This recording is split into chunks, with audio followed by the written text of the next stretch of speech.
Hello, this is Mike Harley with the University of South Carolina Bassoon Studio, and we are going to finish making this reed blank by wrapping it with thread.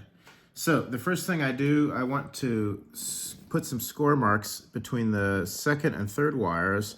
This helps the thread grab onto it better once we've wrapped it and helps it stay on there for a much longer time. Sometimes a reed will dry out if it's been used a lot, and the thread will start to get loose.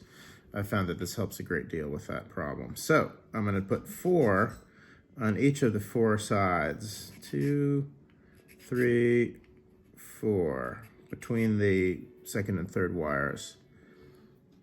Here on where the wood comes together. 2, 3, 4. These are not deep. 1, 2, 3, 4.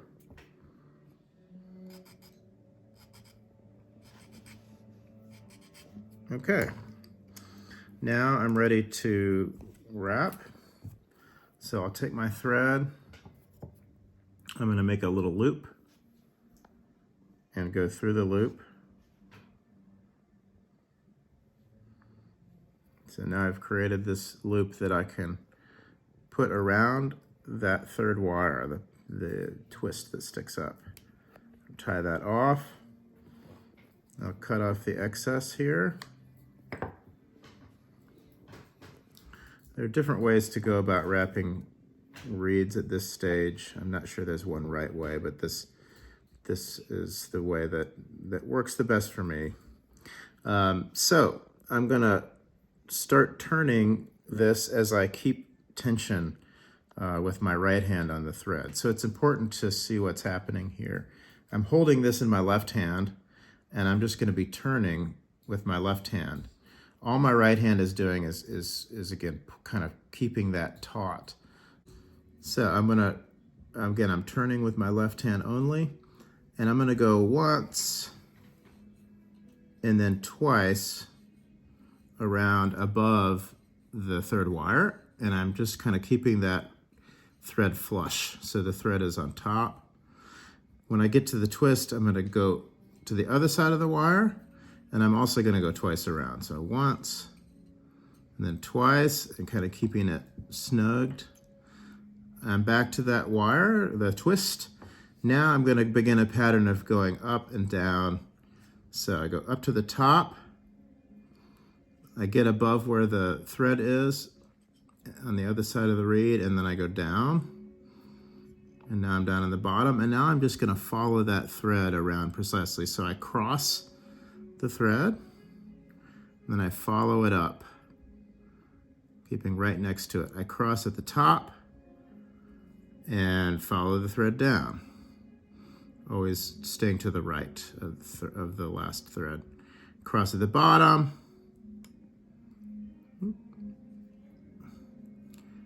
and then follow it up, cross the top, follow it down, and so on. And I just keep doing this. Now I go a little more quickly here. Crossing at the top and bottom, staying right next to the thread. I'm gonna do this until I have the whole third wire covered. Some people use 2 strands of thread at once, kind of double wrap the reed. At some point you get back to where that twist is and it kind of gets in the way. Just have to go either over or under it. But again, I'm always finding that thread and following it after I've crossed it, either up or down. So now I follow that thread. And I'm getting to the stage where I'm really not seeing much of that third wire anymore.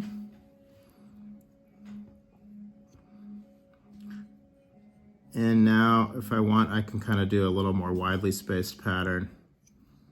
So I'm not staying right next to the thread anymore.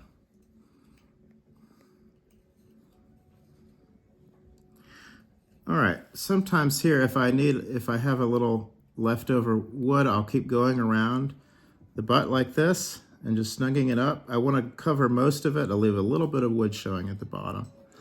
And then I'll go back up to the above the wrapping. And now I'm just going to keep turning and just wrap a single layer all the way up to the second wire. And this part is important. I'm keeping it quite snug.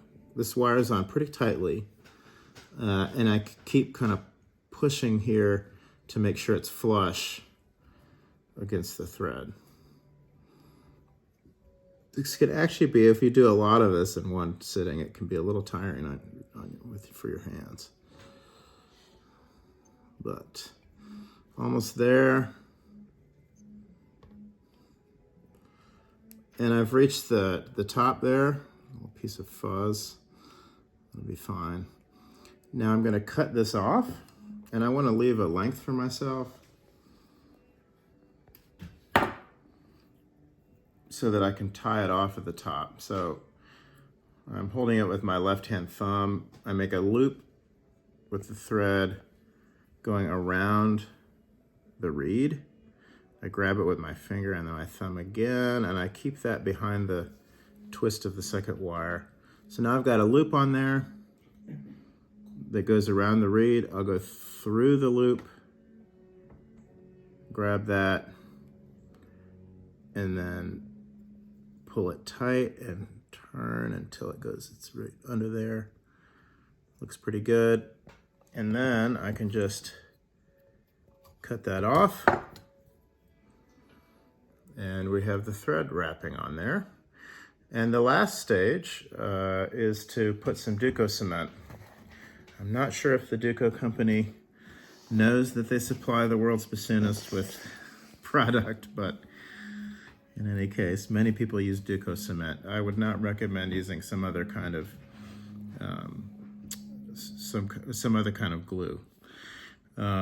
Okay, so very gently squeeze the tube. A lot can come out at once if you're not careful. So I'm barely putting any pressure on this tube, and I'm going to coat the entire thread here. I'm not going to go on top of the second wire or above the second wire. I want to leave that so I can adjust it if needed. And I'm just trying to get the Duco to cover the thread.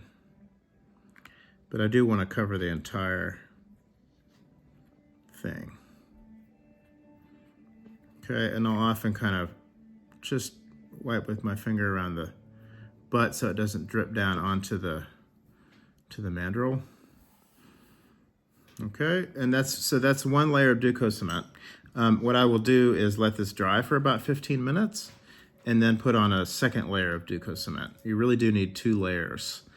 After the second layer, I want to let the reed dry for at least 24 hours before beginning to actually ream the reed and start working on it, clip the tip, etc. But once we got the second layer of Duco cement on and it's dried, you've got a finished blank.